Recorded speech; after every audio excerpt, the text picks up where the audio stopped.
자, 공정거래위원회가 지난 38년 동안 경제검찰이다 이렇게 불릴 수 있었던 핵심적인 제도가 있습니다. 바로 이 전속고발권인데요. 이 전속고발권 폐지가 결정됐습니다. 공정거래 사건에 대해서 공정위의 고발이 있어야만 검찰이 기소할 수 있었던 것을 이제는 검찰이 먼저 수사를 진행할 수 있게 된 겁니다.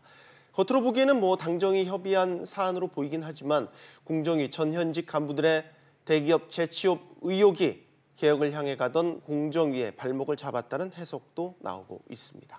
네, 담합을 처벌하는 전속 고발권을 이제 공정위와 검찰이 함께 행사하면 또 기업 환경에는 어떤 것이 바뀌는지, 또 공정위가 계속해서 드라이브를 걸고 있는 쇄신의 내용이 미칠 영향까지 알아보겠습니다. 한양대학교 경제금융대학 이정환 교수입니다. 어서 오세요. 안녕하세요. 안녕하세요. 전속 고발권이라는 거 제가 앞서 간단하게만 말씀을 드렸는데 개념이 좀 어려운 부분이 있어서요.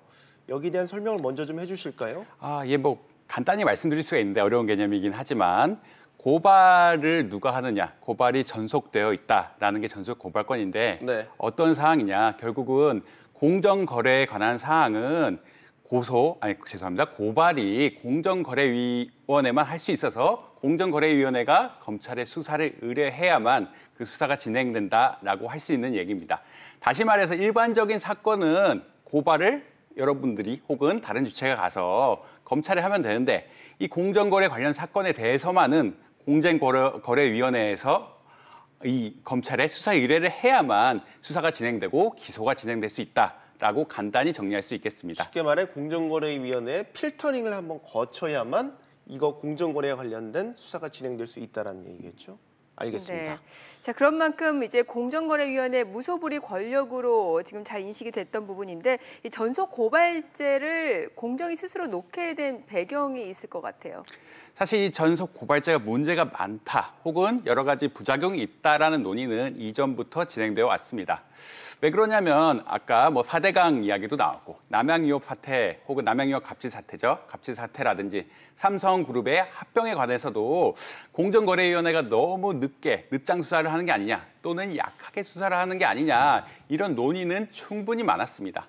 근데 그래서 이제 전속 고발제 자체가 문제가 많아서 공정거래위원회에서 너무 늦장을 부리니까 다른 수사기관에도 어떻게 보면 수사할 수 있는 권한을 주자, 바로 수사할 수 있는 권한을 주자라는 논의가 많았는데 최근 이제 공정거래위원회 전현직 관리들이 어떻게 보면 불법적으로 제대로 행정 과정을 거치지 않고 대기업에 취업을 하고 이 취업을 오히려 공정거래위원회에서 알선을 했다는 의혹이 벌어지면서 공정거래위원회가 흔히 말해서 대기업과 같이 일종의 담합을 한 게 아니냐, 서로 좋게 봐주자라고 한 게 아니냐, 이래서 공정거래위원회 신뢰성에 좀 문제가 되고요. 이런 과정에서 전속 고발권이라는 것이 결국은 일부 폐지가 되게 된 상황이라고 할 수 있겠습니다. 네, 비약일 수도 있겠습니다만 그렇다면 그동안 기업들이 이런 담합이라든지 공정거래와 관련된 불법 행위를 한 것이 나쁜 사례들을 언급하셨으니까요.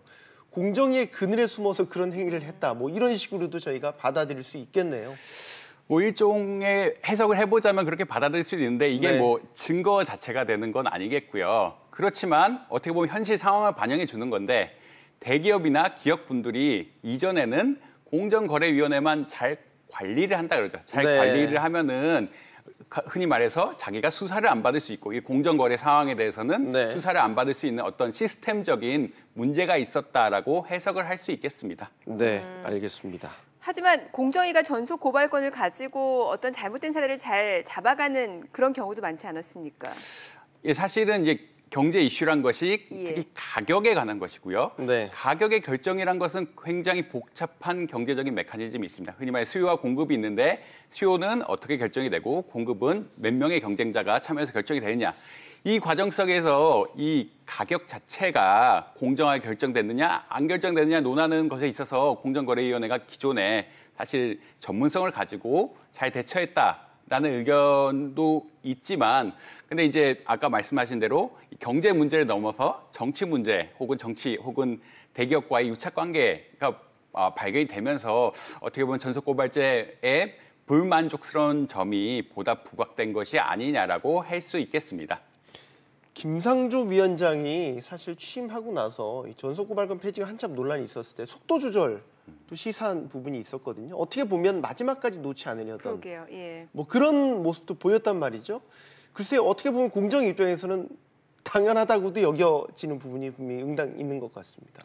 예, 맞죠. 어떤 조직이 아니 뭐 크게 봐서 어떤 조직이란 것이 자신의 권한을 남한테 준다. 쉽지 않고 네. 그다음에 그 과정상에서 여러 가지 검찰과 공정거래위원회 간에 충돌이 있을 수도 있기 때문에 이러한 것을 염려해서 또 그 공정거래위원회가 가진 아까 말씀드린 전문성, 가격 평가 같은 것에 있어서 전문성 그리고 자기 고발 제도가 계속 문제가 되는데 공정거래위원회가 자기 고발 제도를 통해서 자기 고발 제도의 일원화를 통해서 얻을 수 있는 어떤 경제적인 효율성 측면에 있어서 아마 김상조 공정거래위원장이 이러한 것을 끝까지 놓지 않으려고 하지 않았을까라고 판단할 수 있겠습니다. 네. 뭐 어찌됐든 결과적으로 이제 검찰은 담합을 응징할 수 있는 전속 고발제 권한을 이제 공정위와 나눠 갖게 됐는데 네. 시청자들 입장에서는 이게 과연 이 검찰과 공정위가 네. 이 권한을 나눠 가졌다라는 게 어떤 의미인지 잘 안 와닿을 수 있거든요. 좀 알기 쉽게 설명을 해주세요. 뭐 간단하게 보면은 예전에 자기가 어떤 공정거래에 관한 사항을 목격했다면 이전엔 공정거래위원회로 가서 말씀드린 대로 1차 필터링을 해야 됐습니다. 필터링을 해야 공정거래위가 사안을 판단하고 이러면 이제 검찰 수사가 진행됐는데 네. 이제 바뀐 법안에 대해서는 본인이 어떤 사항을 봤다 그러면 검찰에 가서 직접 알려주면은 검찰 이런 특히 강한 가격 담합이라든지 입찰 담합에 관한 사항에 대해서는 검찰 수사가 직접 이루어질 수 있기 때문에 어떻게 보면 체계가 훨씬 간결화돼 있고 그리고 어떻게 보면 두 검찰과 공정거래위원회 간에 경쟁이 있어서 어떻게 보면 보다 효율적으로 수사할 수 있는 그러한 계기가 마련됐다고 이야기할 수 있겠습니다. 네. 자, 그런데 또 다른 측면에서는 우리가 예전에 보면 공정거래위원회를 경제검찰, 뭐 금융감독원을 금융검찰 이런 식으로 불렀던 거는 각 업권별의 특성이 있기 때문에 그런 식으로 불렀던 거죠. 그런데 검찰이 이 경제 분야에 어떻게 보면은 해당되는 담합이라는 부분을 그러니까 경제학적 분석이나 그런 것들이 필요한 부분을 검찰이 직접 나섰을 때에 나올 수 있는 부작용이 있지 않을까 이런 우려의 시각도 분명히 있습니다.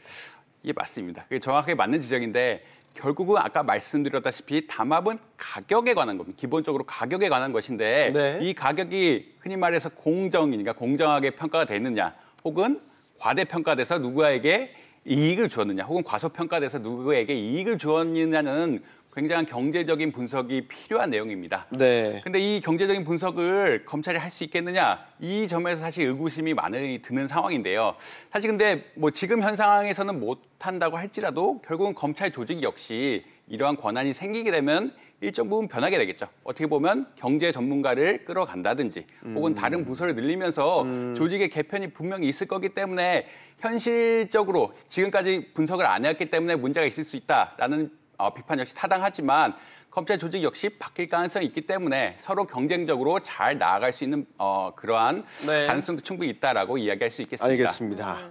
자, 그러면은 담합 행위에 대한 처벌도 어떤 교통 정리가 필요할 수밖에 없을 것 같은데 뭐 예를 들어 형사 처벌이냐 아니면 과징금이냐 처벌 체제 자체도 좀 정리가 필요하지 않을까 싶어요. 외국에서도 이 부분을 구분해서 좀 제재하고 있는 상황 아닙니까?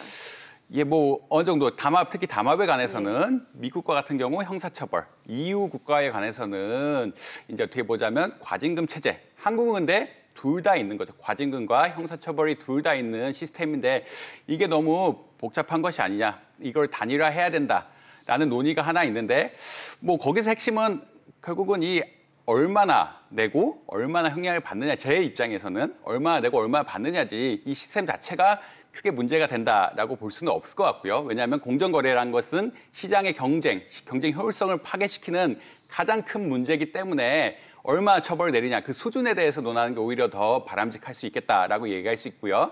그다음에 이번에 전속고발권 폐지관에서는 수사기관이 투트랙이 돼서 이제 문제가 되는 게 아니냐. 검찰은 검찰 측에서, 공정거래위원회는 공정거래위 측에서 기업을 복잡하게 혹은 일종의 괴롭힐 수 있다라는 의견이 나오기 때문에 요 상호 협조를 어떻게 하느냐가 사실은 관건이 되겠습니다. 기존의 협조 시스템이 그렇게 발전이 안 돼 있을 텐데 점차적으로 어떻게 협조 시스템을 발전시켜 나가야 될 것인가가 큰 문제가 될 수 있겠다고 할 수 있겠습니다. 네, 뭐 결국은 기업들 입장에서 수사에 대한 부담이 더 커졌다 이런 분석들도 나오고 있으니까요. 자, 공정위가 물론 전속고발권을 내려놓았다고는 하지만 그렇다고 해서 경제검찰로서의 위상이 사라졌냐? 이건 아닌 것 같습니다. 네. 아니, 정확히 말하면 더 지켜봐야 될 것 같습니다. 김상조 위원장이 취임 당시부터 강력하게 드라이브를 걸었던 부분이 바로 일감 몰아주기에 대한 규제를 강화하겠다, 그렇죠. 감시를 강화하겠다라는 거였는데 사실 이게 이제 뭐 재벌 그룹이나 대기업들에 해당되는 얘기이기 때문에 더 긴장감이 높았단 말이죠. 지금 이 부분은 윤곽이 좀 잡혔다고 보십니까? 이제 당이나 당 정측에서는 일종의 개편안이 나왔다라고 이야기하고 네. 특히 민주당에서 최근 이제 공정거래를 바탕으로 경제 발전 혹은 정책적인 성장, 정책적으로 경제 성장을 유도하겠다라는 의견까지 나오고 있는 상황입니다. 특히 아까 말씀해주신 일감 몰아주기에 관해서는 구체적인 안들이 이미 제시되고 있는 상황인데요. 대표적인 것이 대기업 총수 지분이 총수 일가 지분이죠. 총수 일가 지분이 30%의 경우에만 어떻게 보면은 예전에는 이 일감 몰아주기 규제에 걸려서 네. 수사를 진행하거나 혹은 보고를 하게끔 했는데 이제는 그 지분율을 20%로 낮추겠다. 그리고 지분 역시 총수 직접적인 지분만 받는데 간접 지분까지 확대해서 일감 몰아주기에 대한 심사를 보다 강화하겠다 이런 의견이 나오고 있기 때문에 이게 차차 어떻게 진행될지 혹은 다른 법안들이 어떻게 나올지는 뭐 개략적인 안은 나온 것 같지만 보다 지켜봐야 될 상황인 것 같습니다. 지금 말씀하신 그 지분율을 낮춘다거나 이런 규제가 강화되는 쪽이 이제 확실히 이제 윤곽 결정이 되면 규제의 대상이 되는 기업의 범위가 확실하게 더 늘어나게 되는 거죠. 예, 맞습니다.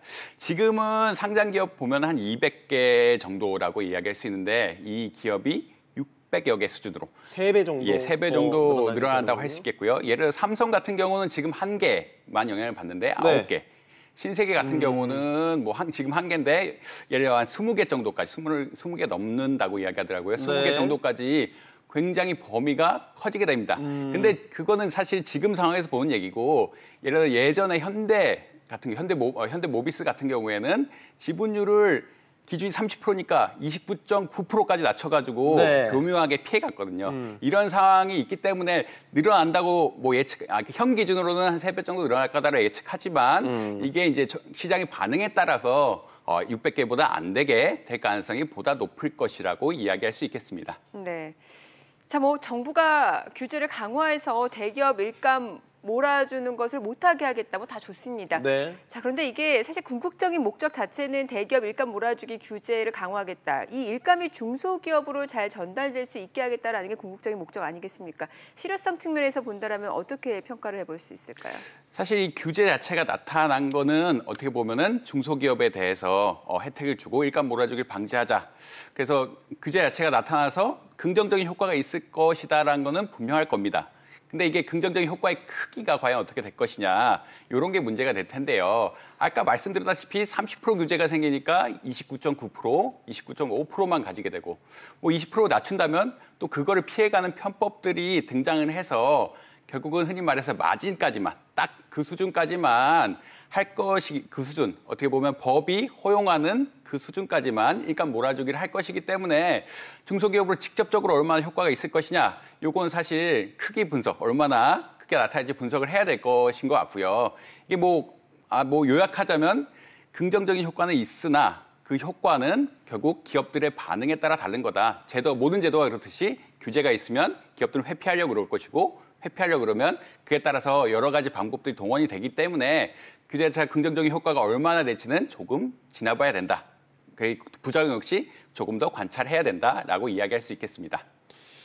자, 공정거래위원회가 38년 동안 독점했던 전속고발권 제도를 내려놓고 최근 또 문제가 됐던 취업특혜 관련된 여러 가지 사안에 대해서도 제도 개선과 또 대국민 사과도 했고 공정위 입장에서는 참 다사다난했던 시기를 거치고 이제 국민들 앞에 뭔가 전면 쇄신의 어떤 성과물을 보여줘야 되는 그런 상황에 놓이게 됐습니다. 앞으로의 예상되는 변화들 어떤 게 있다고 보십니까?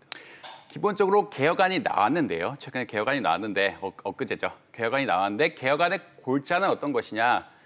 결국 전 현직 공정거래위원회 그 공직자들의 어떤 기강에 대한 문제일 것입니다. 그러니까 예를 들어서 공정거래위원회가 공정거래위원회 그 공직자들의 취업을 알선하지 않겠다. 그리고 전 현직 공직자들 사이에 어떠한 연락을 절대 차단하겠다. 그리고 공직 윤리를 강화하겠다. 이런 것을 통해서 흔히 말해서 어떠한 검찰, 공정거래에 관한 검찰의 지위를 투명성 혹은 윤리를 통해서 확보하겠다라는 개혁안이 나오고 있습니다. 이러한 기본적으로 윤리적인 문제를 통해서 윤리적인 문제 혹은 미래에 대한 어떤 관리, 그러니까 대기업이 관리할 수 있는 그러한 영향을 점차 배제하면서 어떤 검찰의 직위를 검찰 같은 역할의 직위를 확보하려고 하고 있지 않느냐라고 그냥 판단할 수 있겠습니다. 네, 자, 한양대 이정환 교수와 얘기 나눠봤습니다. 감사합니다. 예, 잘 감사합니다. 들었습니다.